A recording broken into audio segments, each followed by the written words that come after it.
J'avais 10 ans. Quand mon père entrait dans ma chambre pour la première fois, cette nuit-là, quelque chose en moi mourait. Ne revenant à la vie que bien des années plus tard, lorsque je rencontrai mon Mathieu. Bonjour, mes amis, je suis Hélène Lefebvre, 71 ans. Parlant depuis ma petite maison à Bordeaux, le ventilateur tourne à plein régime, car cette chaleur ne lâche pas. Mais grâce à Dieu, j'ai aujourd'hui la paix dans mon cœur. Ce n'était pas toujours ainsi. Je vais partager une histoire que j'ai gardée enfermée plus de 60 ans. Une histoire de douleur, de cruauté indicible, mais aussi de libération. Avant de commencer ce voyage difficile, je vous demande une petite faveur. Dites-moi dans les commentaires d'où vous regardez, et quel fut le moment le plus dur de votre vie, que vous avez surmonté. Cela m'aide à continuer de partager mes histoires, et peut être à aider d'autres femmes, qui vivent ce que j'ai vécu. La vie n'est pas facile, mais ensemble, nous devenons plus forts, n'est-ce pas?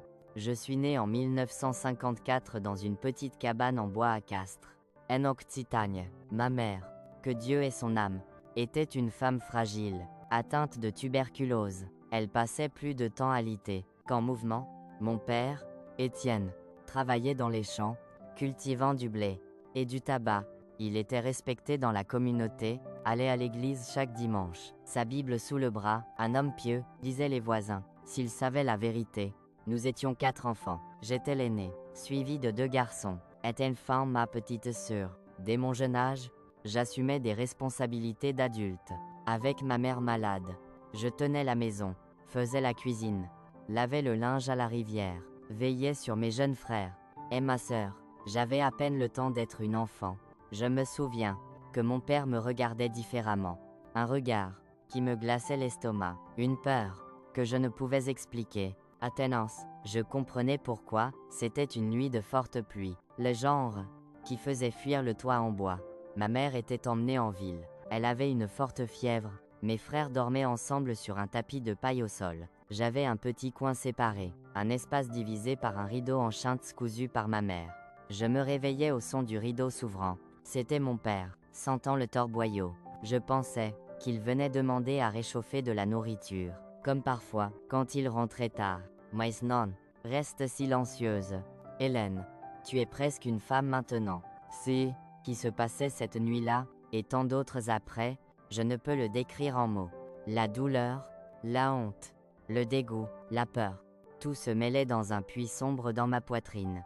Chaque fois qu'il quittait ma chambre, je me recroquevillais dans un coin, enlaçant mes genoux, pleurant en silence.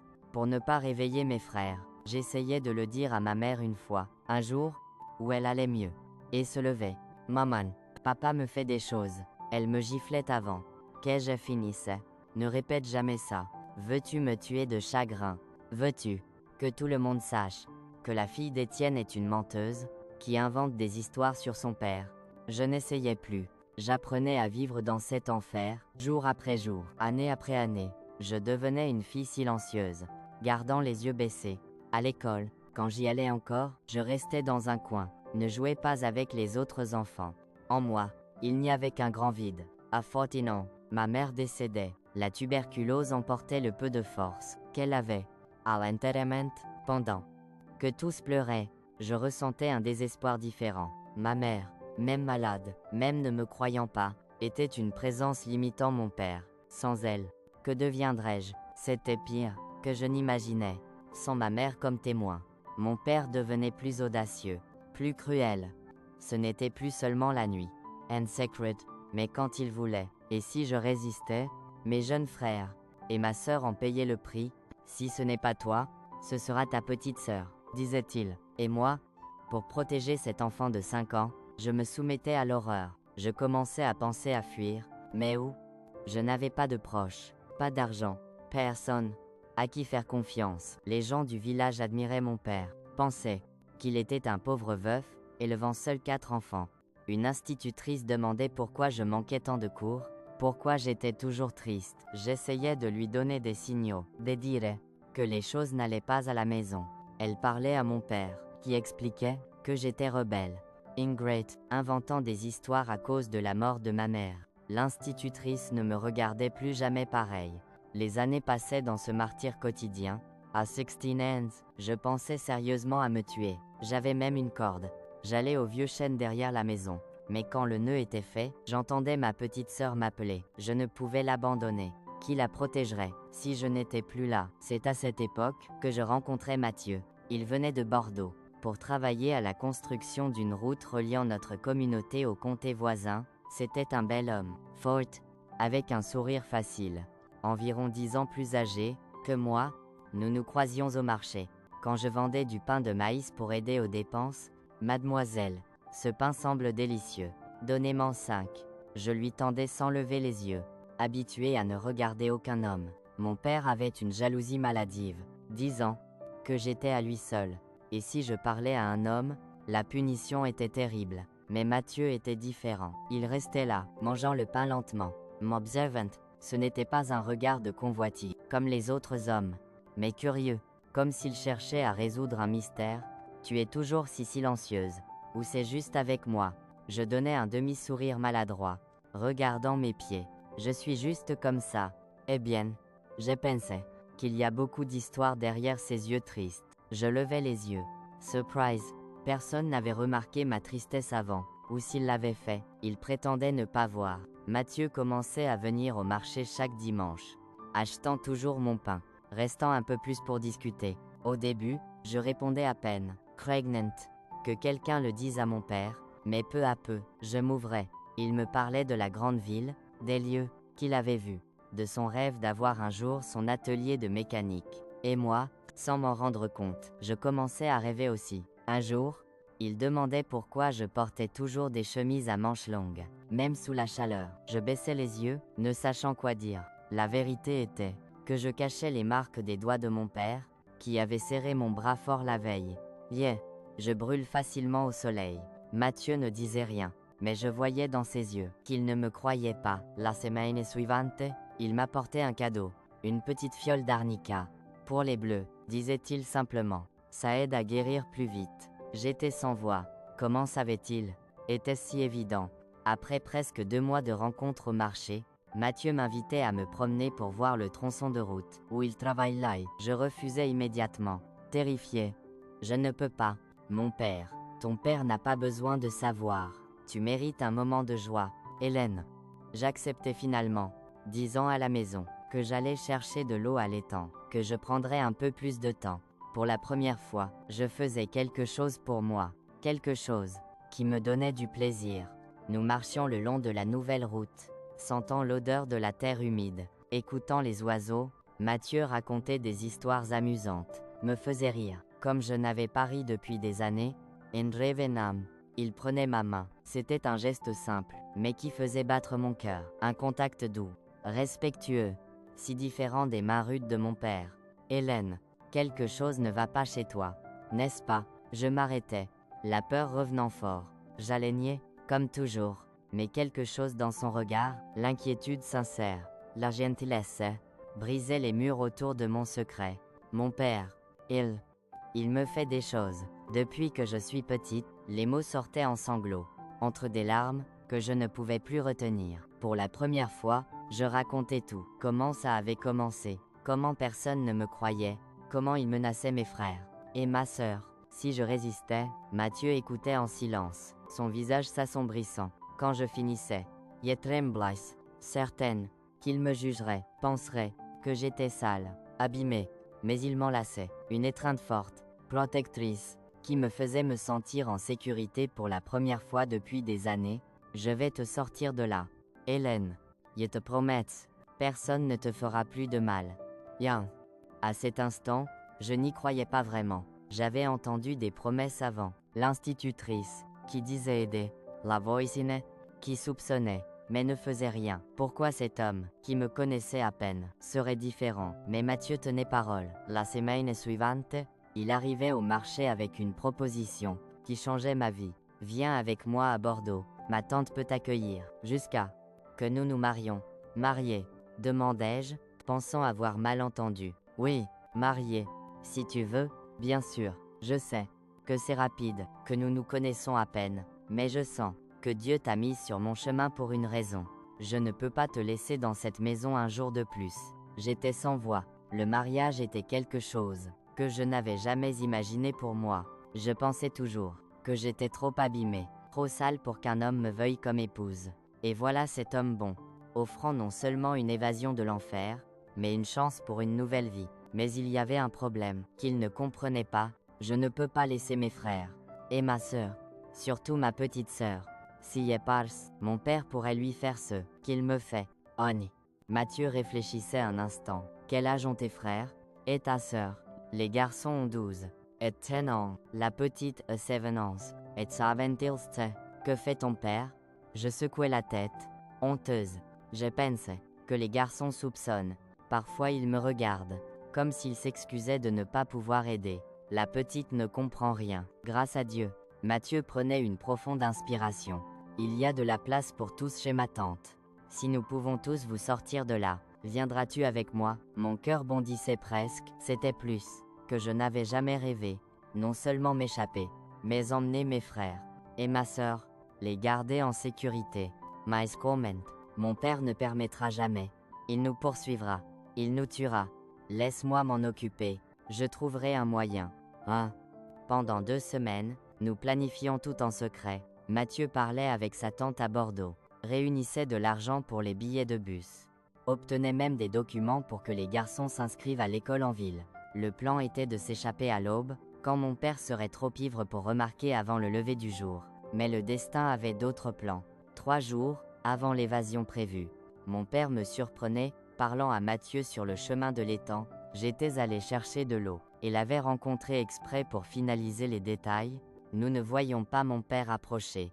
Caché parmi les arbres, je réalisais seulement, quand j'entendais son cri, « Putain, c'est comme ça, que tu me remercies pour tout ce que j'ai fait pour toi ». Je me figeais. Mathieu se plaçait devant moi, me protégeant instinctivement. « Vous devez être le père d'Hélène. Enchanté, je suis Mathieu. J'ai des intentions sérieuses avec votre fille. » Mon père crachait par terre. « Des intentions sérieuses avec elle? Tu ne sais pas ce que tu ramasses. Garçon, une trouille sale. Voilà ce qu'elle est. » Ces mots étaient des couteaux tranchants. Même après des années d'abus, entendre le mépris dans la voix de mon père faisait mal. Mathieu restait calme, bien que je voyais la colère grandir dans ses yeux. « Monsieur Étienne, je viens demander la main de votre fille. Y a un travail. Un logement. Je peux lui offrir une vie digne. » Mon père riait, un rire qui me glaçait le sang. « Le mariage, elle n'est pas faite pour être l'épouse de qui que ce soit. Elle est déjà abîmée, depuis ses 10 ans. Et sais-tu par qui? Par moi. » Le monde semblait s'arrêter. Il confessait à voix haute ce qu'il m'avait fait pendant des années, sans une goutte de remords. La honte, que je portais seule, était maintenant exposée devant l'homme, qui, contre toute attente, était tombé amoureux de moi. Je m'attendais à voir du dégoût, de la déception sur le visage de Mathieu. Au lieu de cela, je voyais une fureur pure. Avant que je ne cligne des yeux, il se jetait sur mon père. Ce qui suivait était rapide, confus, des coups, des cris, le bruit des corps roulant au sol.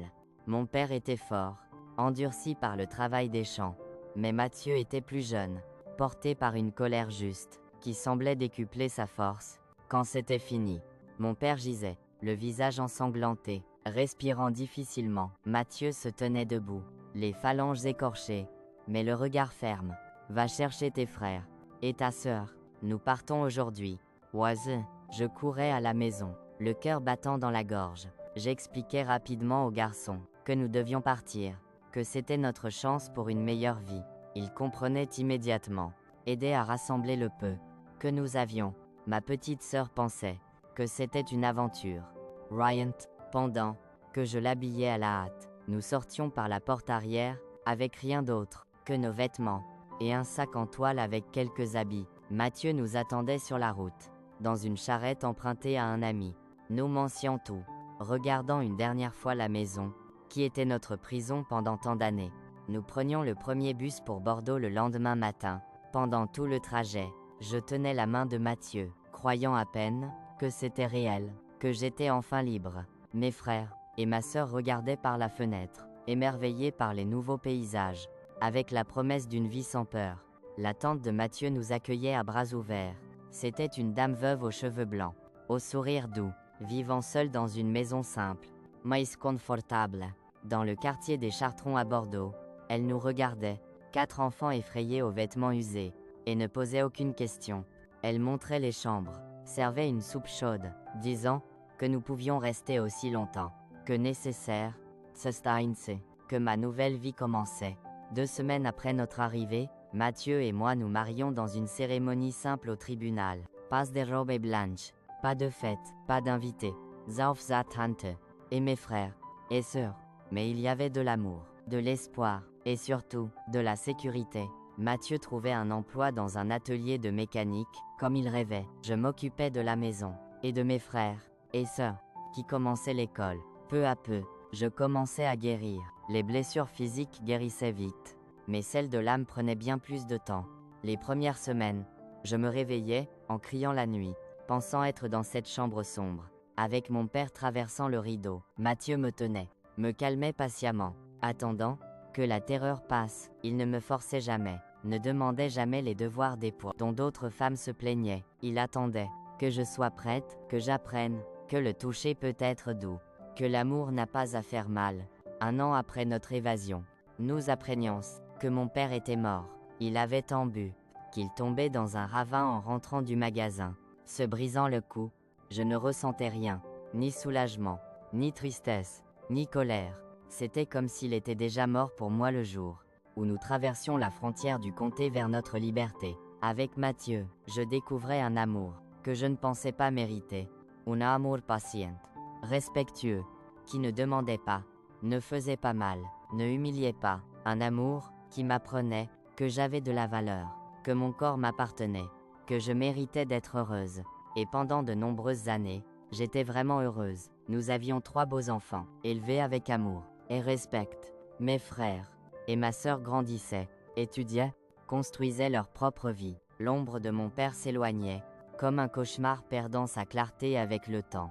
Je pensais avoir gagné, avoir laissé l'horreur derrière, mais le destin réservait encore une dernière épreuve, qui commencerait le jour où mon Mathieu, mon protecteur, mon sauveur, mon amour, fermait les yeux pour toujours. Chapitre 2. La vie avec Mathieu. Les 32 ans passés aux côtés de Mathieu étaient les meilleurs de ma vie. C'était un homme de peu de mots, mais de nombreuses actions. Il n'avait jamais besoin de crier pour être respecté, ni de lever la main pour montrer qui commandait. Son regard calme, sa présence forte, disait tout. À ses côtés, j'apprenais enfin ce qu'était la paix. Notre vie à Bordeaux n'était pas luxueuse, mais nous ne manquions jamais de l'essentiel. Nous vivions d'abord dans une chambre louée à l'arrière de la maison de sa tante, puis réussissions à acheter un petit terrain au Chartron, et construisions notre maison. Peu à peu, une pièce ici, une autre, là, selon l'argent disponible. Mathieu travaillait le jour à l'atelier de mécanique, et le soir faisait des petits boulots, réparant des frigidaires, des télévisions, tout ce qui se présentait. Je m'occupais de la maison, de mes frères et sœurs, qui grandissaient, et plus tard, de nos propres enfants. Notre premier fils, John, naissait en 1975, 2 ans après notre fuite de la campagne. J'avoue que l'accouchement était un des moments les plus difficiles pour moi. Les souvenirs de mon père revenaient fort. La peur d'être touché, de ressentir la douleur. Mais la sage-femme, Madame Sophie Martin, semblait comprendre. Sans que j'aie à expliquer, elle était patiente, respectueuse, expliquant chaque étape, demandant la permission avant de m'examiner. Et quand je tenais enfin mon garçon dans mes bras, quelque chose guérissait en moi. C'était comme si ce bébé lavait une partie de la saleté que je ressentais dans mon âme. J'ai gardé. Mathieu, il a tes yeux, disais-je, pleurant. Quand mon mari entrait pour rencontrer son fils, Mathieu pleurait aussi, sans honte. Un homme qui pleure d'émotion a un grand cœur. Mes amis. Puis venait Margot en 1978 et Joseph en 1983. 3 enfants, sains, intelligence, élevés avec amour et respect.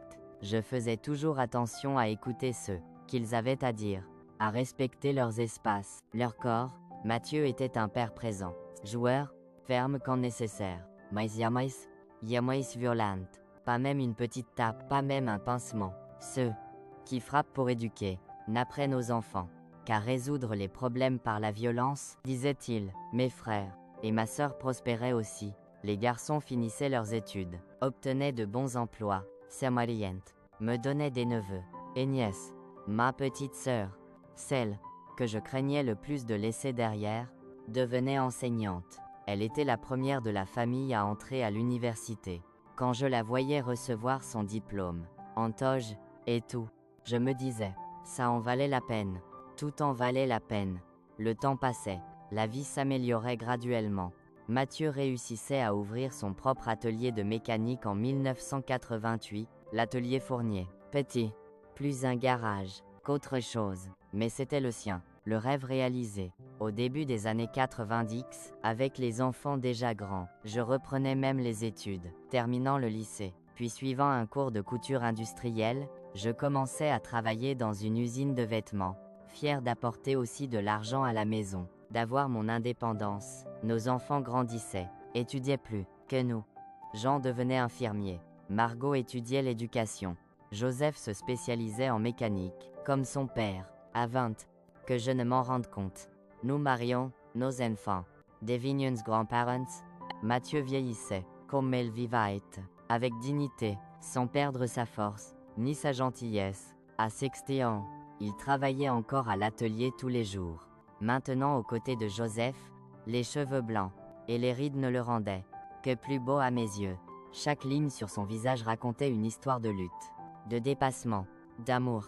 Ce qui me marquait le plus dans ma vie avec Mathieu était la sécurité, pas seulement physique, de savoir que personne ne me ferait de mal, tant qu'il était là, mais la sécurité d'être vraiment aimé, sans condition, sans exigence, la sécurité d'être qui j'étais, avec mes cicatrices, mes peurs, mes échecs, la sécurité de savoir que même les mauvais jours, quand les souvenirs revenaient, et que je me réveillais en criant, il serait là, patiente, mais calmante, me rappelant que le passé ne pouvait plus me blesser, et surtout, la sécurité de savoir que mon père ne m'approcherait plus jamais, car Mathieu avait clairement dit, le jour de notre fuite, que si Étienne essayait de nous trouver, il ne sortirait pas vivant de la rencontre. Ce n'était pas une menace vide, c'était une promesse, faite par un homme qui promettait rarement, mais quand il le faisait, allait jusqu'au bout. Je pensais que mon père comprenait le message, car nous n'avions plus de nouvelles. Jusqu'à apprendre sa mort, nous n'allions même pas à l'enterrement. Pourquoi pleurer pour l'homme qui détruisait mon enfance? Mieux valait laisser les morts enterrer leurs morts. En vérité, après tant d'années avec Mathieu, j'avais presque oublié qui était mon père. C'est qu'il m'avait fait.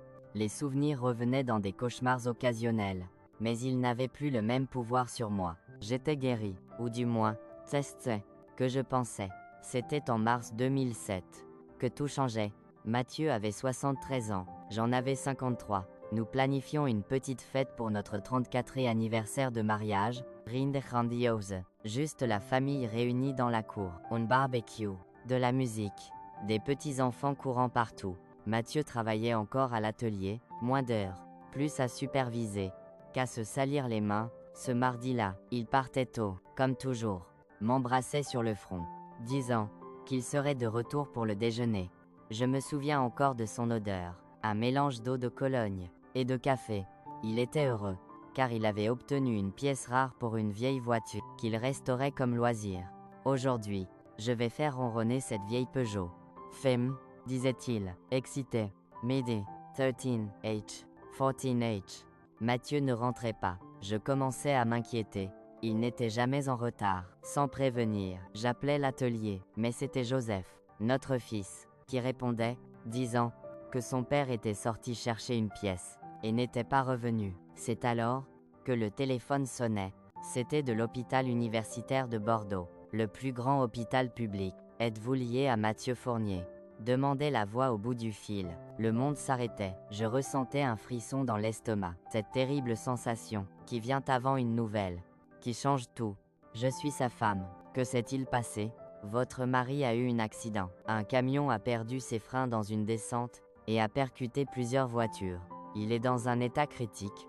Pourriez-vous venir au plus vite? Je ne me souviens pas bien comment j'arrivais à l'hôpital. Je sais que Joseph me conduisait, que Margot allait prévenir le reste de la famille. À notre arrivée, on nous emmenait directement en soins intensifs. Le médecin, un jeune homme à lunettes, avait cette expression que personne ne veut voir. Celle qui dit que les nouvelles ne sont pas bonnes. Il a un traumatisme crânien sévère, de multiples fractures, Une hémorragie interne. Nous avons fait tout notre possible, mais son état est irréversible. Je suis désolé. Irréversible. Quel mot horrible. Quelle sentence cruelle.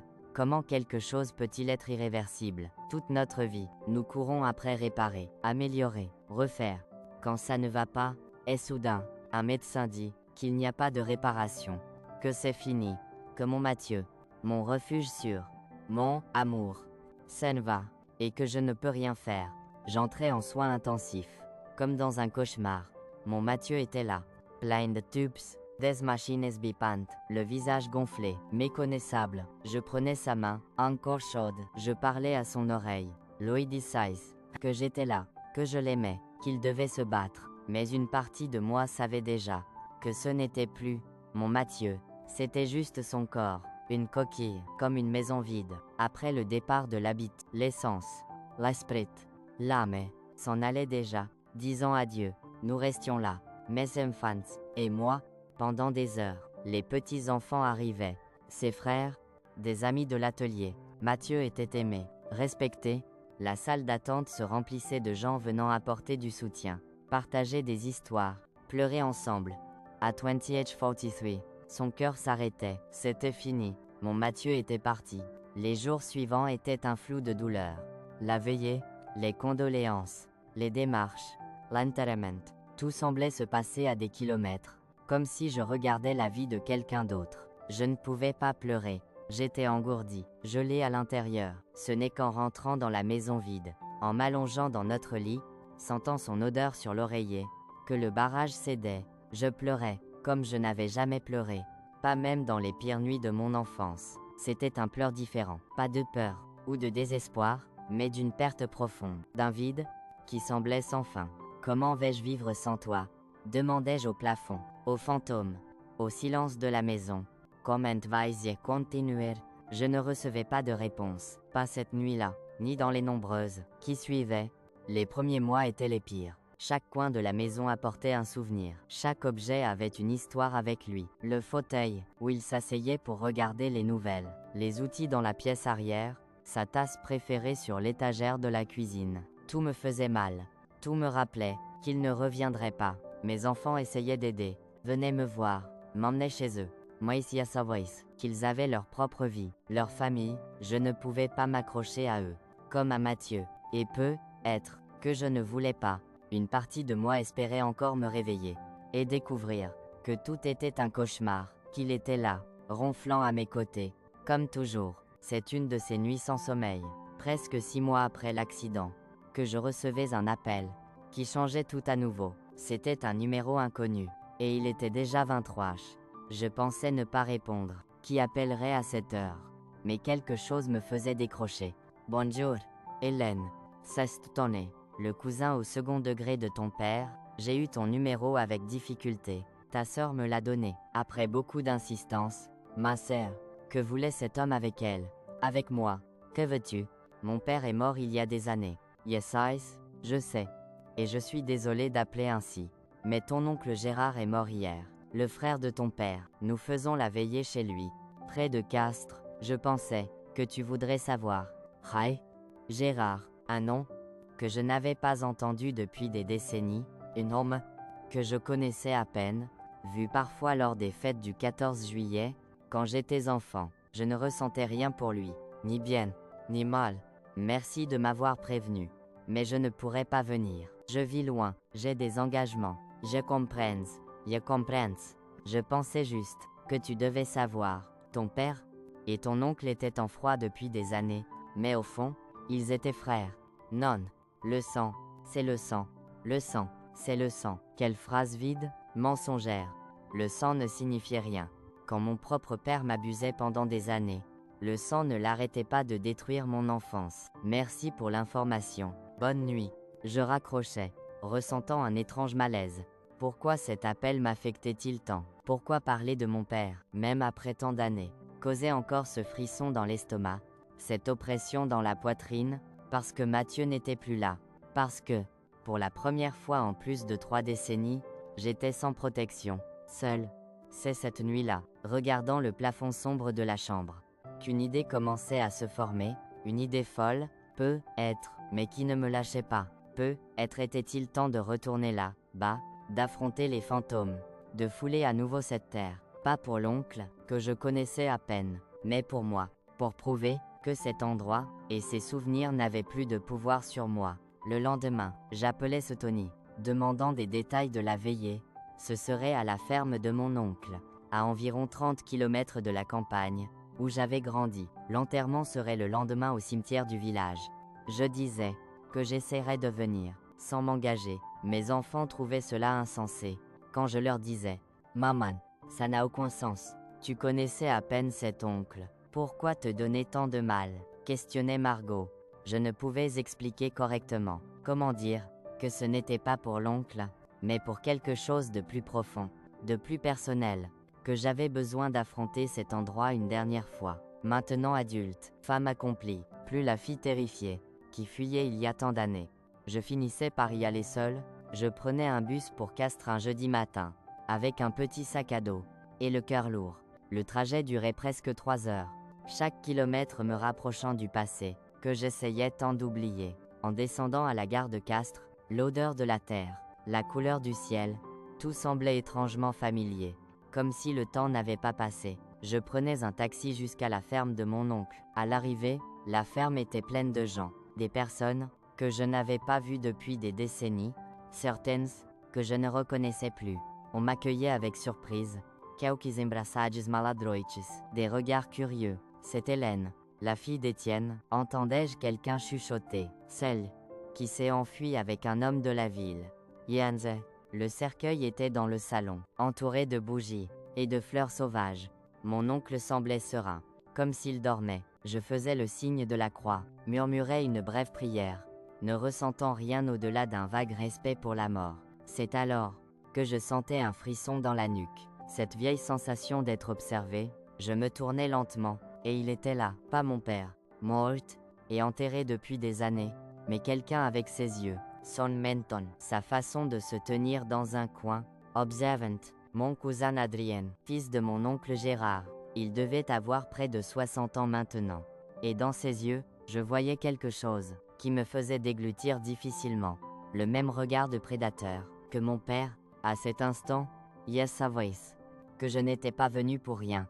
Le destin, Dieu, ou ce qui bouge les pièces de nos vies, m'avait amené là pour une raison. Et cette raison allait se révéler de la manière la plus terrible. Hélène, disait-il, s'approchant avec un sourire qui n'atteignait pas ses yeux. Ça fait longtemps. Tu es différente. Les gens changent en 40 ans. Adrian, certaines choses ne changent jamais, répondait-il. Et il y avait quelque chose dans sa voix qui me retournait l'estomac. J'ai appris pour ton mari. Mes condoléances. Comment savait-il qu'il lui avait dit? Et pourquoi la mention de Mathieu sonnait presque comme une satisfaction? Merci, répondais-je sèchement, cherchant déjà à m'éloigner. Mais il s'approchait, baissant la voix, pour que je sois la seule à entendre. Ton père parlait beaucoup de toi. Tu sais, avant de mourir, il disait que tu étais spéciale, sa petite fille préférée. Je sentais le goût de la bile dans ma bouche. Que sous-entendait-il? Qu'avait dit mon père? Je ne sais pas de quoi tu parles, et si tu veux bien m'excuser, je dois rendre hommage à ta mère. J'essayais de m'éloigner, mais il saisissait mon bras, pas assez fort pour faire mal, mais assez pour me retenir. Son visage était trop proche, son haleine sentait le café et la cigarette. Il m'a tout raconté. Hélène, tout ce que vous faisiez, comme tu étais bonne pour lui. À cet instant, le monde semblait ralentir. Les voix autour devenaient étouffées, lointaines. Il n'y avait que le visage d'Adrien, ses mots venimeux, et l'horrible compréhension de ce qu'il disait. Mon père n'avait pas seulement abusé de moi, il s'en était vanté, avait partagé cette horreur, comme racontant une histoire de chasse. C'était un monstre, réussissais-je à dire, la voix tremblante. Et toi aussi, pour en parler, comme si c'était normal. Priming. Adrien souriait, ce sourire sans âme. Normal ou pas, maintenant ton protecteur est parti, et personne ne te défendra, si je décide de vouloir ce que mon oncle avait. La menace était claire, crue, répugnante, et une partie de moi, cette fille terrifiée d'autrefois, voulait se recroqueviller, fuir, se cacher. Mais il y avait une autre partie, forgée par des années avec Mathieu, des années à construire la force, l'amour propre, la dignité, Lemon Brass, disais-je doucement, entre mes dents. Maintenant. Il riait, serrant plus fort. Oh quoi, tu vas crier, faire une scène à la veillée de mon père, personne ne te croira. Ils ne t'ont jamais cru avant. Pourquoi, maintenant? C'est alors que je faisais quelque chose dont je ne me croyais pas capable. Je le regardais droit dans les yeux, sans peur, sans hésitation, et disais, parce que je ne suis plus cette petite fille effrayée, je suis une femme qui a élevé 3 enfants forts, qui a des petits-enfants, qui a construit une vie, malgré ceux que ton oncle m'a fait, et si tu ne lâches pas mon bras maintenant, je vais casser chacun de tes doigts, et ensuite, je dirai à tous, dans cette pièce, quel genre d'homme tu es. Quelque chose dans mon ton, dans la fermeté de ma voix, convainquait Adrien que j'étais sérieuse. Il lâchait mon bras, reculait d'un pas. Tu es folle. Non, Adrien, je suis plus saine que jamais. Je tournais le dos et marchais vers la sortie, sentant son regard me suivre. Je ne disais au revoir à personne. Ne regardez pas en arrière. Je prenais le premier taxi passant sur la route, demandant à être ramené à la gare. Je n'assistais pas à l'enterrement de mon oncle, ne visitais pas la tombe de mon père. Je n'avais plus besoin de cette clôture que je pensais chercher. La vraie clôture s'était produite là, dans cette pièce, quand j'affrontais non seulement Adrien, mais tous les fantômes de mon passé. Dans le bus de retour à Bordeaux, je pleurais, pas de peur, ni de tristesse, mais de soulagement, de libération. Mathieu était être parti. Moi, ça qu'il m'avait donné, la sécurité, l'amour, la force, restaient en moi. Je n'étais pas seule, je ne le serais jamais vraiment. C'est que je ne savais pas, c'est que je ne pouvais imaginer. C'est que ma confrontation avec Adrien n'était que le début, que le véritable test de ma force était encore à venir, de la manière la plus improbable, au moment le plus sacré, près du cercueil de l'homme, que j'aimais le plus au monde. Chapitre 3. L'épreuve finale. 2 mois après cette rencontre avec Adrien, Mathieu aurait eu 74 ans. Je décidai de faire une petite célébration. Même sans lui, j'appelais les enfants. Les petits-enfants préparaient ce pain de maïs, qu'il aimait tant. Une façon de garder sa mémoire vivante, de montrer aux plus jeunes que grand-papa Mathieu, même absent, restait dans la famille. C'est pendant cette célébration simple que je commençais à ressentir une étrange douleur dans la poitrine. Au début, je pensais que c'était l'émotion. La nostalgie serrant mon cœur. Après tout, c'était la première fois que nous chantions joyeux anniversaire sans lui. Mais la douleur ne passait pas. Elle augmentait, irradiant vers mon bras gauche, me coupant le souffle. Maman, vas-tu bien? Demandait Margot, son visage déjà flou dans ma vision. Je ne pouvais répondre. Mes genoux cédaient, le monde s'obscurcissait, et je découvrais plus tard que j'avais eu une grave crise cardiaque. Ce même cœur, qui endurait tant d'années de souffrance, qui apprenait à aimer malgré les cicatrices, avait failli s'arrêter ce jour-là. Je me réveillais en soins intensifs à l'hôpital universitaire de Bordeaux, entouré de machines, et de ma famille inquiète. Les médecins expliquaient que j'avais besoin d'une chirurgie délicate, les artères bouchées, le cœur trop faible pour pomper correctement. Vous avez eu de la chance, disait le cardiologue, ajustant ses lunettes sur son jeune visage. Si vous n'aviez pas été avec votre famille au moment de l'incident, nous n'aurions peut-être pas pu vous aider à temps. De la chance, vraiment. Où était-ce Mathieu? D'une certaine manière, veillant encore sur moi de l'autre côté. La chirurgie était prévue 2 semaines plus tard, assez de temps pour me stabiliser, pour que les médecins fassent tous les tests nécessaires. Je restais à l'hôpital, surveillé jour et nuit. Mes enfants se relayaient pour me tenir compagnie. Mes petits-enfants venaient pendant les heures permises, apportant des dessins, des lettres, des petits cadeaux pour remonter le moral de mamie. J'avais peur, bien sûr. À 53 ans, avec un problème cardiaque grave, les chances n'étaient pas les meilleures. Mais d'un autre côté, je ressentais une étrange paix. Si mon heure était venue, si c'était le moment de rejoindre Mathieu, je partirais en paix. J'avais vécu une vie pleine, élevé des enfants merveilleux, connu le véritable amour. Combien de personnes peuvent dire cela? La chirurgie avait lieu un mardi pluvieux de septembre. Je me souviens du bruit des gouttes frappant la fenêtre, pendant que l'infirmière me préparait, rasant ma poitrine, mettant la blouse d'hôpital, vérifiant mes signes vitaux une dernière fois. Tout ira bien, Madame Lefebvre, disait-elle, avec cette gaieté forcée, que seules les infirmières ont à 5 du matin. Vous êtes forte, vous passerez vite. Je hochais Essayant de croire, j'embrassai chacun de mes enfants. Avant d'être emmené au bloc opératoire, quoi qu'il arrivait, chuchotai-je à Jean, l'aîné. Sachez que j'étais très heureuse avec vous. Je ne me souviens pas beaucoup de la chirurgie. L'anesthésie m'emmenait dans un endroit sombre et paisible, sans rêve, sans peur. Quand je me réveillais, j'étais en salle de réveil. Le corps lourd, la gorge irritée par le tube, une douleur sourde dans la poitrine, là où ils avaient ouvert pour atteindre le cœur. La récupération était lente, difficile. Je passais 2 semaines à l'hôpital, puis un mois de repos presque absolu à la maison. Margot emménageait temporairement pour m'aider avec le bain, les médicaments, la nourriture. Moi, toujours indépendante, qui prenait soin de tout le monde, avait maintenant besoin d'être soignée comme une enfant. Ce n'est qu'à fin octobre, presque 2 mois après l'opération, que je commençais à me sentir moi-même. Je pouvais marcher dans la maison sans me fatiguer, préparer des repas simples, même m'occuper du jardin, que Mathieu avait planté à l'arrière. Vous récupérez bien, Madame Lefebvre, disait le médecin lors du suivi. Mais vous devez continuer les médicaments correctement. Éviter les efforts, ne plus tout faire seul comme avant. D'accord, acquiesçai-je, bien que je savais que ce serait difficile. Je n'étais jamais du genre à rester immobile, à dépendre des autres, mais j'apprenais à la dure que la vie est fragile, que notre temps ici est limité. Je devais prendre soin de ce cœur réparé. Si je voulais voir mes petits-enfants grandir, c'est à cette époque, presque rétablie, que je recevais un appel inattendu. C'était un jeudi soir. Je regardais la télévision seule, quand le téléphone sonnait. Bonjour, Hélène. C'est Adrienne. Mon sang se glaçait. Pourquoi m'appelait-il? Comment avait-il eu mon numéro? Que veux-tu? Zoukame, cousine. Je voulais juste savoir comment tu vas. J'ai entendu pour ton opération. Comment savait-il qu'il lui parlait de ma vie? Je vais bien. Et je préférerais que tu ne m'appelles plus.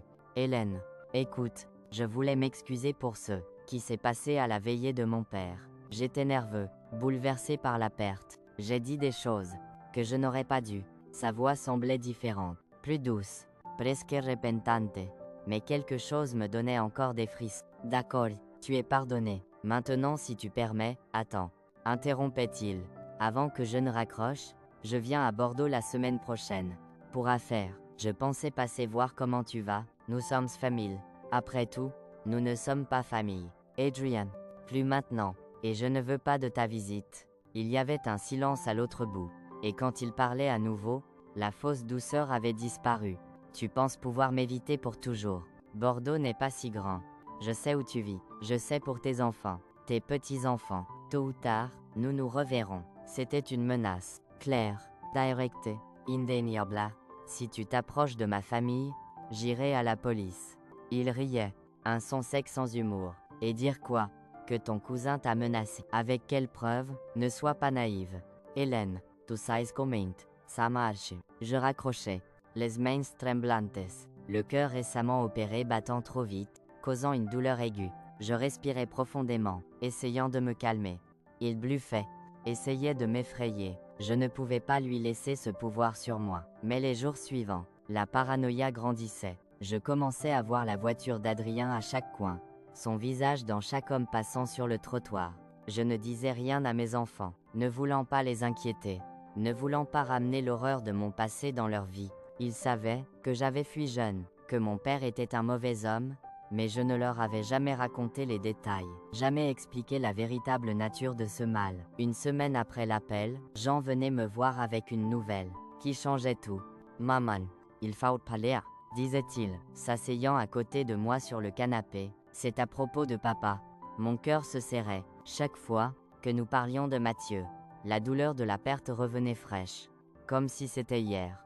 À propos de lui, quoi? Mon fils. Nous trions ces documents, ces vieux papiers qu'il gardait dans la boîte bleue, et nous avons trouvé quelque chose d'étrange. Il sortait une enveloppe jaunie de sa poche. À l'intérieur, une lettre, l'écriture, que je reconnaîtrais n'importe où, celle de mon père. Cette lettre est arrivée pour papa 3 mois avant sa mort, expliquait Jean, mais il ne t'en a jamais parlé. Je secouais la tête, la gorge soudain sèche. Que pouvait écrire mon père à Mathieu, après tant d'années? Les mains tremblantes, je prenais la lettre, et commençais à lire. Elle était courte, une demi-page, mais chaque mot était comme un coup de poignard. Mathieu, tu penses m'avoir vaincu, avoir pris ma fille, ma propriété, mes sacs, que même dans la mort, j'aurai le dernier mot. Hélène était toujours à moi, et le sera toujours. C'est que j'ai planté en elle ne mourra jamais complètement. Je suis vieux, malade et je n'ai plus beaucoup de temps, mais j'ai un dernier cadeau pour vous deux. Mon neveu, Adrien, il sait tout, et quand tu ne seras plus là pour la protéger, il finira que j'ai commencé. Tu as peu, être gagné une bataille, mais la guerre est à moi, Étienne. Oh, les mots dansaient devant mes yeux, leur sens pénétrant lentement ma conscience. Ce n'était pas une coïncidence qu'Adrien apparaissait à la veillée de son père, pas son hasard, qu'il savait pour la mort de Mathieu, pour mon opération. C'était un plan monstrueux, tracé par mon père avant de mourir. Une vengeance d'outre-tombe. Maman, que signifie cette histoire? Je regardais mon fils, son visage marqué par l'inquiétude. Comment expliquer, comment lui dire les horreurs que j'avais vécues, qui menaçaient maintenant de revenir contaminer la vie que nous avions construite. C'est une très vieille histoire. Mon fils, réussissais-je à dire. Ton père m'a sauvé d'une situation terrible. Quand j'étais jeune, mon père ne nous l'a jamais pardonné. Je n'entrais pas dans les détails, je ne pouvais pas. Mes gens étaient intelligents, sensibles, ils devaient comprendre une partie de ce que je ne disais pas. Cet Adrien, est-il dangereux? T'a-t-il contacté? J'hésitais, voulant protéger mon fils, ne pas l'impliquer dans cette saleté, mais je savais aussi que cacher la vérité maintenant pourrait mettre toute ma famille en danger. Il m'a appelé la semaine dernière, disant qu'il venait à Bordeaux, qu'il voulait me rendre visite. Jean devenait sérieux, sa mâchoire tendue, d'une manière qui me rappelait Mathieu. Tu ne rencontreras pas cet homme seul. Je vais parler à Joseph et Margot. Nous allons nous en occuper. La détermination dans sa voix m'apportait un étrange sentiment, de la fierté mêlée de peur. Mes enfants voulaient me protéger, comme Mathieu l'avait fait pendant tant d'années, mais ce n'était pas leur rôle. Ce combat était le mien. Non, mon fils, tu ne comprends pas, c'est quelque chose que je dois résoudre seul. Maman, pour l'amour de Dieu, tu viens de sortir d'une chirurgie cardiaque. Tu n'es pas en état d'affronter quoi que ce soit seul maintenant. Je savais qu'il avait raison. J'étais faible, vulnérable, exactement comme Adrien me voulait. Les jours suivants, mes enfants organisaient une sorte de garde autour de moi.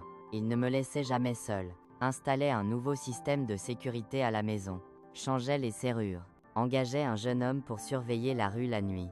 C'était comme vivre dans une forteresse. Mais au fond, y a savais que je ne pouvais pas vivre ainsi pour toujours. Je ne pouvais pas laisser la peur m'emprisonner à nouveau. Laisser les menaces du passé dicter mon avenir. À un moment, je devrais affronter Adrien, regarder dans les yeux le mal que mon père avait planté, et dire assez.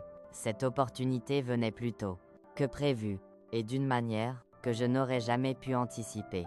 C'était un lundi, début décembre. J'allais mieux, pouvant presque tout faire seul, bien que me fatiguant vite. Jean m'avait emmené chez le médecin pour des examens de routine, puis me ramenait à la maison, promettant de revenir plus tard avec sa femme et ses garçons pour le dîner.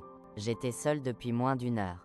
Quand la sonnette retentissait, je regardais par le Judas, m'attendant à voir un voisin ou un livreur, mais c'était un homme en costume, au visage sombre. Qui est-ce? Demandai-je, sans ouvrir. Police de Bordeaux. Madame Lefebvre, nous devons parler avec vous. J'ouvrais prudemment, après avoir examiné son insigne. Que s'est-il passé? Connaissez-vous Mathieu Fournier? Demandait-il. Bien que je sois sûr qu'il connaissait la réponse. C'était mon mari. Il est décédé en mars de cette année. L'agent hochait. Lievisagay grave. Et où étiez-vous aujourd'hui? Entre 8 et 10 du matin. À l'hôpital, pour des examens. Mon fils Jean était avec moi. Puis-je savoir de quoi il s'agit? Il soupirait, sortant un petit carnet de sa poche. Il y a eu un incident au cimetière, où votre mari est enterré. Quelqu'un a vandalisé la tombe. Eh bien, il y a eu une bagarre. Un homme est mort. Le monde semblait tourner autour de moi. Je devais m'asseoir, mes jambes soudain trop faibles pour me soutenir. Morte. Oui. Et qu'est-ce que ça a à voir avec moi? Il s'appelait Adrien Roche. Selon des témoins, il vandalisait la tombe de votre mari, quand il a été confronté par le gardien. Il y a eu une lutte. Et Adrien est tombé. S'est cogné la tête sur une pierre tombale. Est mort sur le coup. Alan. Adrien. Morte. Les mots n'avaient aucun sens dans ma tête. Comment était-ce possible? Juste aujourd'hui, quand je n'étais pas à la maison, quand il aurait pu profiter pour me chercher. Et puis je comprenais. Il n'était pas allé au cimetière pour vandaliser la tombe de Mathieu. Il était allé pour me rencontrer là-bas, d'une manière ou d'une autre. Il savait que je visitais la tombe tous les lundis. C'était mon rituel, mon moment de connexion avec mon mari, mais aujourd'hui, à cause des examens, je n'avais pas pu y aller. Connaissiez-vous le défunt ? Demandait l'agent. Observant ma réaction, j'hésitais. Que devais-je dire ? Qu'il était mon cousin, qu'il m'avait menacé, qu'il faisait partie d'un plan malade architecturé par mon père d'outre-tombe. C'était un parent éloigné. Je ne l'avais pas vu depuis des années. L'agent posait quelques questions de plus, notait mes réponses, et prenait congé, disant qu'il me contacterait. Si besoin, je restais assise sur le canapé, longtemps après son départ, essayant de traiter ce qui s'était passé. Adrien était mort. La menace s'était terminée. Avant même de vraiment commencer, c'était comme si Mathieu, d'une certaine manière, me protégeait encore, éloignant le mal qui essayait de m'atteindre. Quand mes enfants arrivaient plus tard, et que je leur racontais, je voyais le soulagement sur leur visage. L'ombre qui planait sur nous s'était dissipé, nous étions à nouveau en sécurité. Cette nuit-là, je rêvais de Mathieu. Il était jeune à nouveau, comme quand nous nous rencontrions, souriant de cette manière calme, qui me calmait toujours. Dans le rêve, il prenait ma main, embrassait mon front, disant « Tout va bien maintenant, mon amour, tout va bien ». Je me réveillais avec des larmes aux yeux, mais c'était des larmes de soulagement, de gratitude. Ya savais que le cauchemar était vraiment fini, que le cycle de violence, qui commençait quand j'avais 10 ans, était enfin brisé. Mais ça, que je ne savais pas, si, que je ne pouvais imaginer, c'est que le véritable test de ma force était encore à venir, car 3 jours après la mort d'Adrien, je recevais une autre visite inattendue, une visite qui mettrait en lumière des vérités encore plus douloureuses, et me ferait remettre en question tout ce que je croyais savoir sur mon passé, sur mon père, et sur la nature même du mal. Chapitre 4. La clôture. 3 jours après la mort d'Adrien, j'essayais encore de traiter tout ce qui s'était passé. Mes enfants insistaient pour que je ne reste pas seule, mais j'avais besoin d'un peu d'espace, de silence, pour organiser mes pensées. Je convainquais Margot d'aller travailler, l'assurant que je serais bien quelques heures. La maison était calme ce jeudi matin. Je m'asseyais sur le porche avec une tasse de thé, observant le petit jardin que Mathieu avait planté. Les roses, qu'il soignait tant, étaient en fleurs, rouges et vibrantes, comme pour me rappeler que la vie continue, que la beauté persiste, même après la perte de ceux que nous aimons. C'est alors que j'entendais frapper à la porte. Je n'attendais personne à cette heure. Un instant, la peur revenait. Et si c'était quelqu'un lié à Adrien ? Et si la menace n'était pas morte avec lui ? J'approchais prudemment, regardant par le Judas. C'était une femme âgée, courbée par les ans, appuyée sur une canne. Je ne la reconnaissais pas immédiatement, mais quelque chose semblait familier. « Qui est-ce » demandai-je, la main hésitante sur la serrure. « Madame Lefebvre, c'est moi, Sophie Martin, la sœur de votre oncle Gérard. Tante Sophie. » Je me souvenais à peine d'elle, une dame silencieuse, qui quittait rarement la ferme, toujours effrayée partout. Et tout. Que faisait-elle à Bordeaux ? À ma porte, j'ouvrais prudemment, encore méfiant. Elle semblait encore plus petite que dans mon souvenir, fragile comme un oiseau. Ses cheveux blancs en chignon, son visage ridé, comme du papier froissé. « Tante Sophie, que fais-tu ici ? Puis-je entrer ? Ma petite. » Le voyage était long. Mes jambes ne sont plus ceux qu'elles étaient. Je faisais place, regardant, tandis qu'elle se traînait à l'intérieur. C'est pas petit, hésitant. Je l'aidai à s'asseoir sur le canapé, offrant de l'eau, du café, quelque chose à manger. Elle acceptait seulement un verre d'eau, buvant par petites gorgées, ses mains tremblantes, tenant le verre. J'ai appris pour la mort d'Adrien, disait-elle enfin. La voix basse, presque un chuchotement. C'est pourquoi je suis venue. Je sentais une oppression dans la poitrine. Que savait-elle ? Pourquoi venait-elle me chercher ? C'était un terrible accident, répondais-je, prudente. L'agent disait qu'il est tombé, s'est cogné la tête. Adrien était mon petit-neveu, fils de ma nièce Louise, avec Gérard. Je me confondais un instant. Mais Gérard n'était pas ton frère. Comment Louise pouvait-elle être ta nièce ? Elle m'interrompait d'un geste fatigué de la main. Les familles à la campagne sont ainsi. Ma petite. Tout le monde finit par être lié d'une manière ou d'une autre. Il y avait une amertume dans son ton, qui me faisait suspecter qu'il y avait plus dans cette histoire qu'elle ne disait. Tante Sophie, pardonne ma franchise, mais pourquoi es-tu venue? Nous ne nous sommes pas vus depuis plus de 40 ans. Ouah. Elle prenait une profonde inspiration, ses épaules affaissées, comme portant un poids invisible. Yeso is venu. Car, je ne peux pas mourir en emportant ce secret.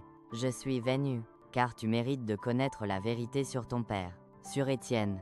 Mon cœur s'emballait.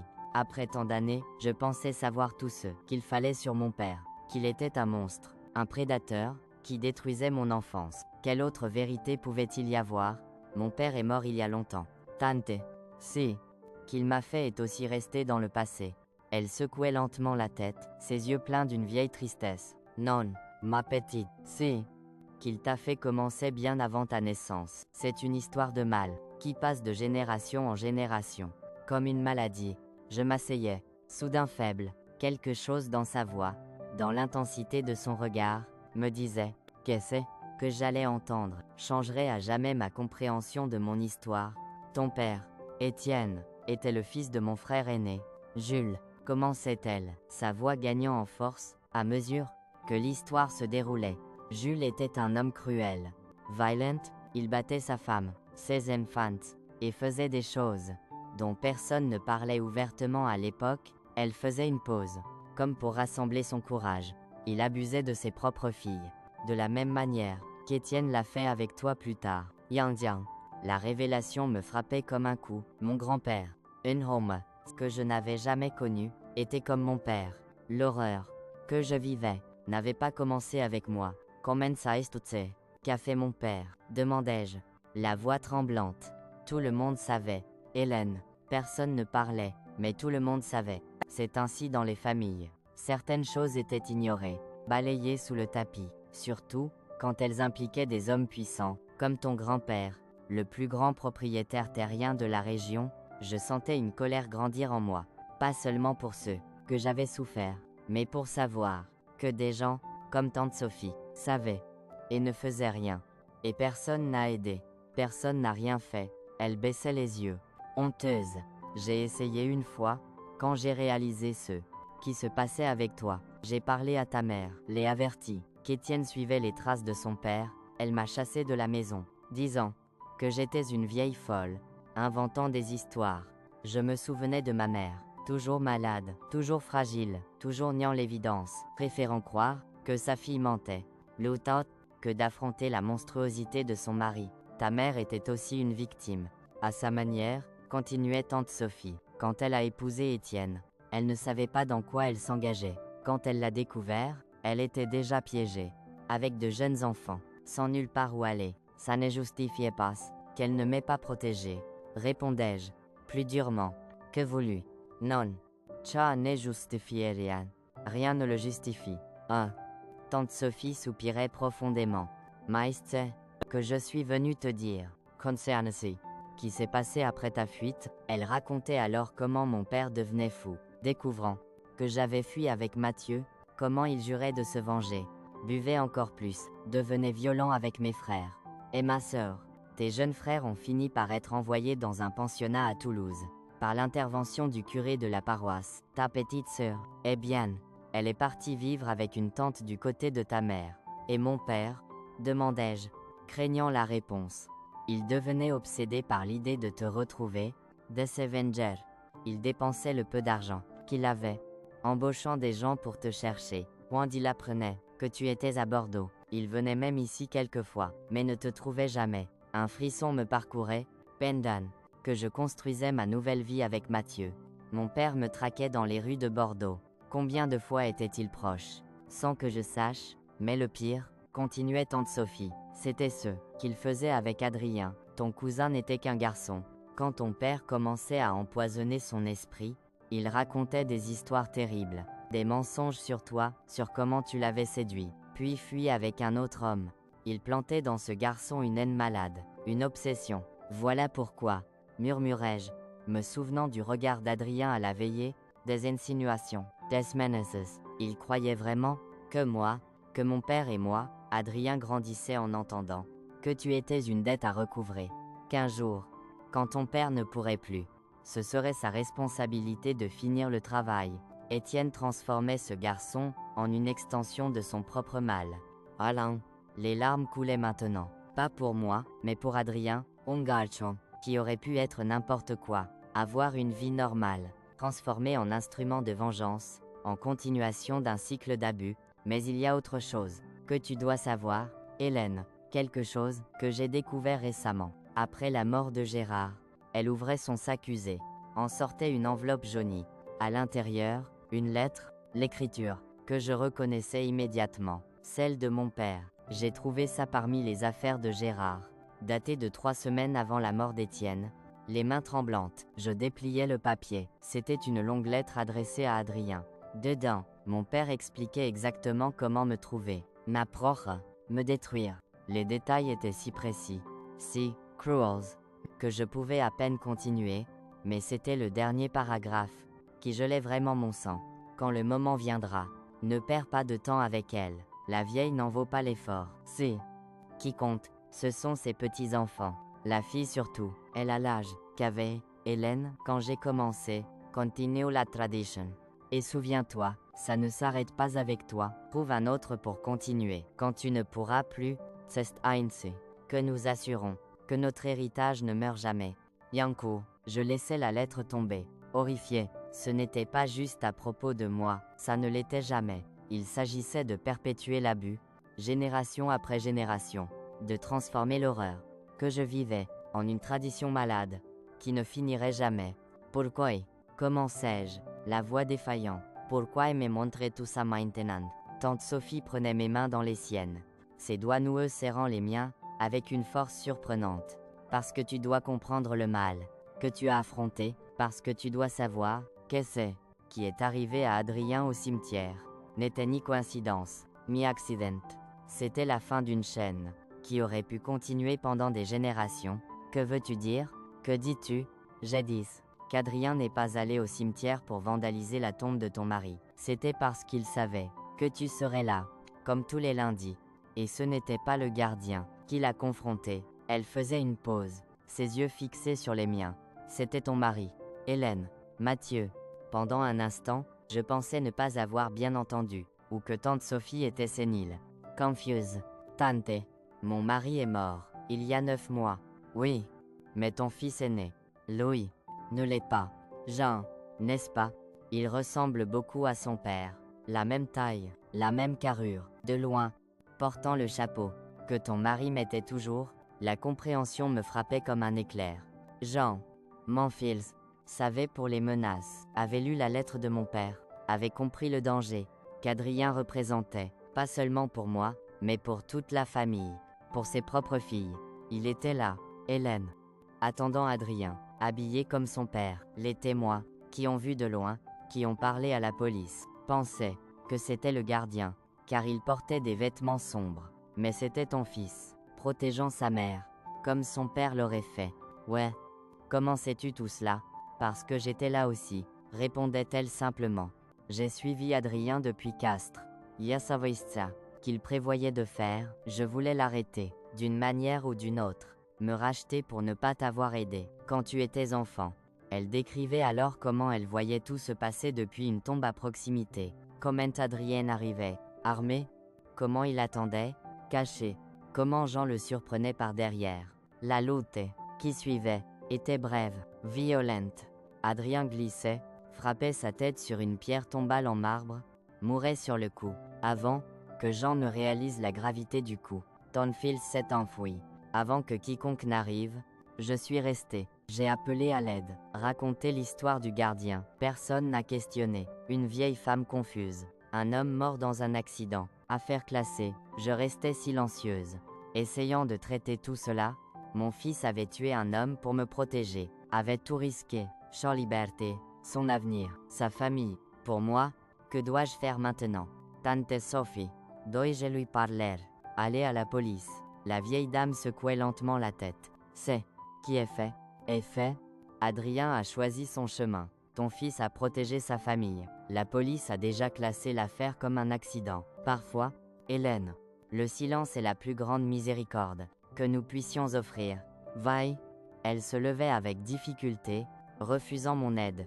Je suis venu te dire ceci, car tu mérites de savoir que c'est fini, vraiment fini. Le mal que ton père a planté, qu'il a essayé de perpétuer même après sa mort, a été déraciné. Tu es libre maintenant, véritablement libre. Je l'accompagnais à la porte, encore étourdie par tous ceux que j'avais entendus. Avant de partir, elle se tournait une dernière fois. Une dernière chose, Hélène, tes frères et ta sœur, ils font bien.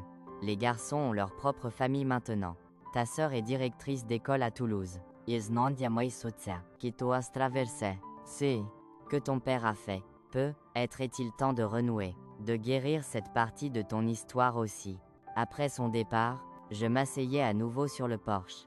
Regardant les roses de Mathieu, le monde semblait différent. Comme mes poids, dont je ne savais même pas que je portais, avaient été retirés de mes épaules. Mon fils arrivait en fin d'après-midi.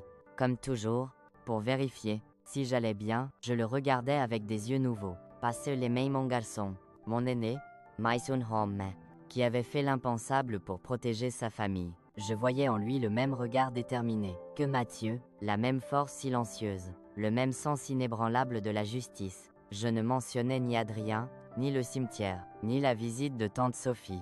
À la place, je lui demandais de s'asseoir à côté de moi sur le canapé, comme autrefois, quand il était petit, et que je lui lisais des histoires avant le coucher. Mon fils, j'ai pensé qu'il est temps que tu rencontres tes oncles et ta tante, mes frères et ma sœur, ceux qui étaient restés. Quand je me suis enfui avec ton père, il semblait surpris, mais ne questionnait pas. Il hochait simplement, serrant ma main entre ses grandes mains cailleuses, comme celle de son père.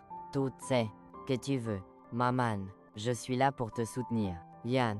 À cet instant, je comprenais le vrai sens d'un cycle brisé. Mon père avait essayé de créer une lignée d'abus, de douleur, de contrôle. Mais c'est que j'avais créé, avec l'aide de Mathieu, était une lignée de protection, d'amour, de sacrifice pour le bien des autres. Dans les mois suivants, je renouais avec mes frères et ma sœur. C'était étrange au début, maladroit, tant d'années perdues, tant d'histoires non partagées. Mais peu à peu, nous construisions des ponts sur l'abîme que mon père avait créé entre nous. Ma petite sœur, maintenant une femme mûre de presque 50 ans, pleurait. Quand nous nous enlacions pour la première fois en 4 décennies, je savais toujours que tu t'étais enfui pour nous protéger, chuchotait-elle à mon oreille. Même enfant, yes a voice. Quant à Jean, nous ne parlions jamais directement de ce qui s'était passé au cimetière. Certaines vérités sont trop lourdes pour être mises en mots.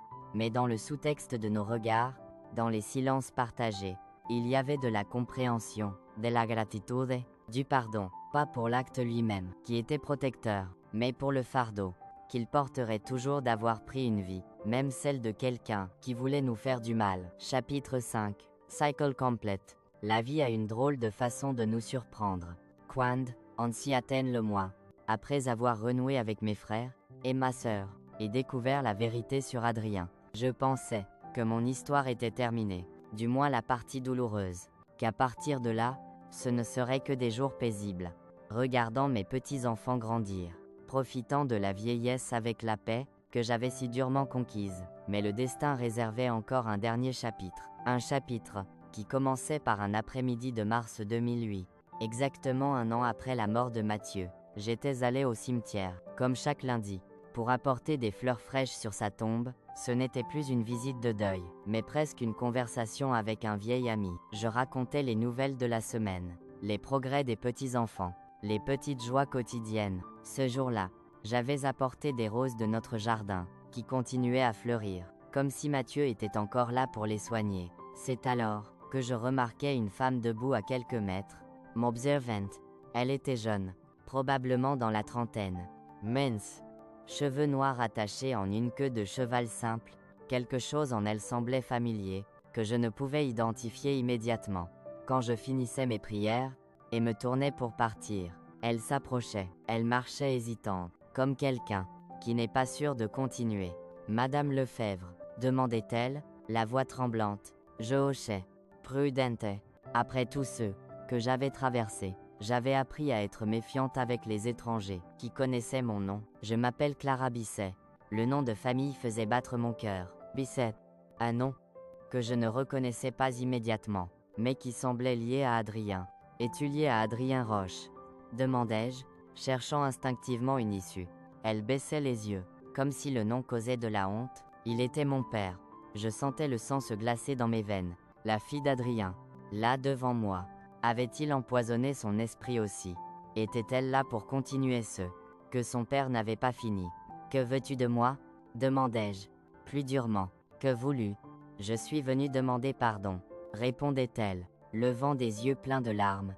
Pour ce que mon père a fait, pour ce qu'il prévoyait de faire. Mais je restais silencieuse, confuse. Ce n'était pas ce que j'attendais. Yes, savais, continua-t-elle, la voix brisée. Je savais pour ses plans, ses obsessions. J'ai essayé de l'arrêter, mais il ne m'écoutait pas. Il disait que c'était une question d'honneur, de dette familiale. En regardant cette jeune femme, je voyais ce qu'Adrien aurait pu être, sans l'influence toxique de mon père, quelqu'un de normal, capable de distinguer le bien du mal, capable d'empathie. Comment m'as-tu trouvé? Demandai-je, encore méfiant. Après sa mort, j'ai trouvé des notes, des lettres. Ton adresse était là. J'ai passé des mois à rassembler le courage pour venir te parler. Je faisais signe vers un banc à proximité. Nous nous asseyions côte à côte, deux femmes unies par une histoire terrible, que ni l'une ni l'autre n'avait choisie. Clara racontait alors son histoire. Comment elle grandissait en entendant des histoires déformées sur moi, sur comment j'avais séduit et abandonné mon propre père, comment Adrien cultivait une obsession, qui empirait avec le temps, comment elle, grandissante, commençait à questionner ses histoires, à remarquer les incohérences, à comprendre qu'il y avait quelque chose de profondément mauvais dans la fixation de son père. Quand il a appris pour la mort de ton mari, quelque chose a changé en lui, disait-elle, tordant ses mains sur ses genoux. C'était comme s'il avait reçu un signe, une permission. Il commençait à planifier, à parler de régler des comptes. J'ai essayé de discuter, de montrer que ça n'avait aucun sens, que tant de temps avait passé, mais il n'écoutait personne.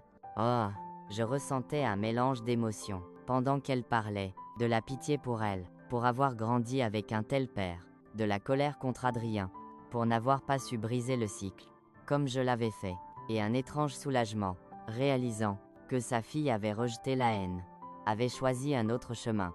Le jour de sa mort, continuait Clara, yes, savais, oui la light. J'ai essayé de l'arrêter, menacé d'appeler la police. Il m'a enfermé dans la maison, a pris les clés de la voiture.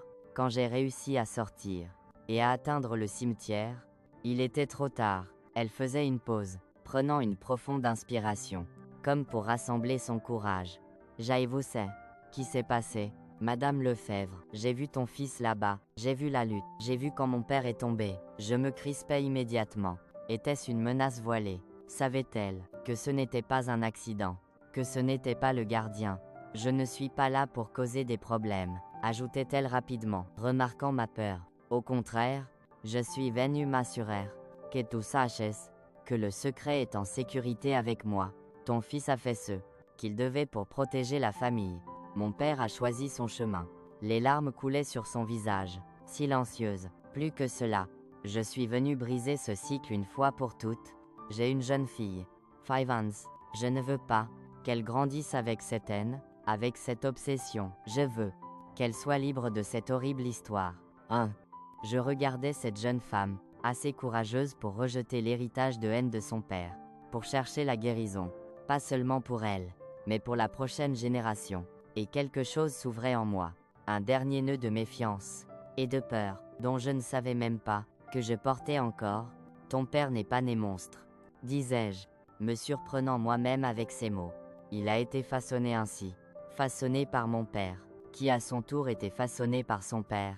Une chaîne d'abus et de violence, qui vient de bien avant nous. Je lui racontais alors ce que tante Sophie m'avait révélé sur mon grand-père, sur comment mon père était élevé, sur comment Adrien était manipulé dès l'enfance pour continuer un cycle malade, pas pour justifier ce qu'il avait fait, ou prévu de faire, mais pour qu'elle comprenne que le mal vient rarement de nulle part.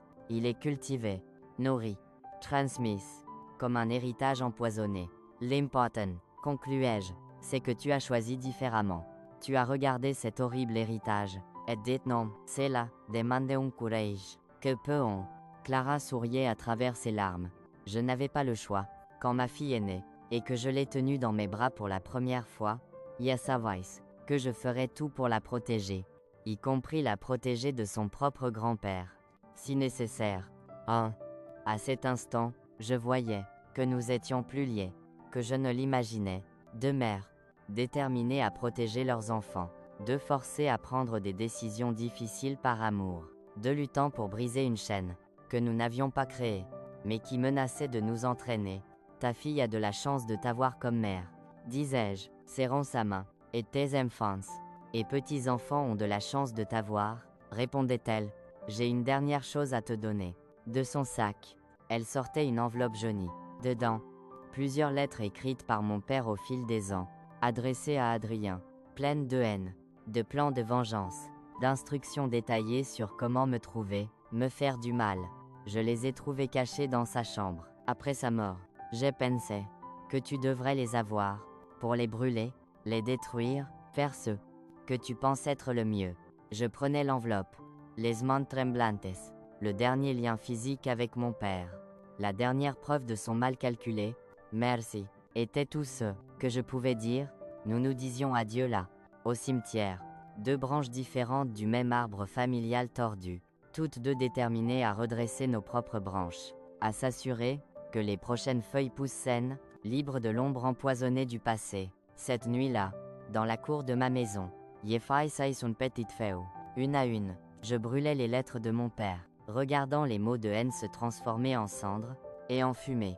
Emportés par la brise nocturne, c'était la fin définitive, la clôture d'un cycle qui commençait bien avant moi, mais qui se terminait avec moi. Quand la dernière lettre se réduisait en cendres, je ressentais une paix que je n'avais jamais connue. Ce n'était pas juste du soulagement, c'était une complétude, comme si un voyage de décennies atteignait enfin sa destination. Dans les années suivantes, je gardais un contact occasionnel avec Clara. Nous nous rencontrions quelques fois par an, souvent dans un parc, où sa fille pouvait jouer. Pendant que nous parlions, la fille, Marie, était intelligente, joyeuse, avec des yeux curieux, qui ne connaissaient ni peur, ni méfiance. Elle la regardant courir et rire sous le soleil. Je voyais la preuve vivante que le mal peut être vaincu, que de nouveaux départs sont possibles. Mes jours maintenant sont paisibles, remplis de petites joies. Je m'occupe de mon jardin le matin, accueille mes petits-enfants les week-ends, joue aux cartes avec mes amis du quartier le mercredi. De temps en temps, un cauchemar me réveille encore la nuit, mais ils sont de plus en plus rares, de moins en moins vifs. C'est drôle, comme la vie forme un cercle complet. Cette fille terrifiée de la campagne d'Occitanie, qui savait à peine lire et écrire correctement, est ici aujourd'hui, à 71 ans, racontant son histoire à des gens à travers la France. Qui l'aurait cru, n'est-ce pas? J'ai décidé de partager mon histoire, non pour la gloire ou l'attention, mais parce que je sais que quelque part, peut être même en lisant ceci maintenant, il y a une fille, une femme, vivant son propre enfer privé, quelqu'un qui pense qu'elle est seule, que personne ne la croira, qu'il n'y a pas d'issue. Et si mon histoire peut donner de l'espoir à cette personne, si elle peut montrer qu'il est possible de survivre, de se reconstruire, de trouver le bonheur, même après les pires horreurs, alors cela vaudra la peine d'avoir revécu ces souvenirs douloureux. Mon Mathieu est parti, Maïstia, qu'il m'a appris, reste vivant en moi, la capacité d'aimer, de faire confiance, de voir la beauté dans le monde, malgré les cicatrices, la force d'affronter le mal de front, de dire non, de protéger ceux que nous aimons à tout prix, peut être le plus important. La certitude que le passé n'a pas à déterminer l'avenir, que nous pouvons choisir de briser les cycles, que nous pouvons écrire nos propres fins. Aujourd'hui, quand je me regarde dans le miroir, je ne vois plus cette fille effrayée aux yeux vides. Je vois une survivante, une femme, qui a affronté le pire qu'un être humain peut affronter, et qui n'a pas perdu la capacité d'aimer. Je vois quelqu'un qui a transformé la douleur en force, les traumas en sagesse, la peur en détermination. Mes amis, si vous êtes arrivés jusqu'ici dans ce voyage avec moi, mon cœur déborde de gratitude. Ce n'est pas facile d'écouter des histoires comme la mienne, Ce n'est pas confortable d'affronter la réalité de l'abus, du silence complice, des vies marquées par la violence. Mais c'est nécessaire. Il est nécessaire que nous en parlions, que nous mettions en lumière ceux qui fut si longtemps cachés dans l'ombre. Si cette histoire vous a touché d'une manière ou d'une autre, je vous demande du fond du cœur de laisser un commentaire, disant d'où vous regardez. J'aimerais vous connaître. Souvenez-vous toujours, votre histoire ne définit pas votre avenir. Vos cicatrices sont des marques de bataille, que vous avez survécues. Pas de défaite, et tant qu'il y a de la vie, il y a la possibilité d'un nouveau départ, de guérison, de transformation. Du fond de mon cœur, cette grand-mère de 71 ans, qui a connu le pire et le meilleur de la vie, vous remercie d'avoir écouté. Que Dieu vous bénisse et protège, et que vous ne perdiez jamais, jamais l'espoir, jusqu'à la prochaine histoire. Et souvenez-vous, vous êtes plus fort que vous ne l'imaginez.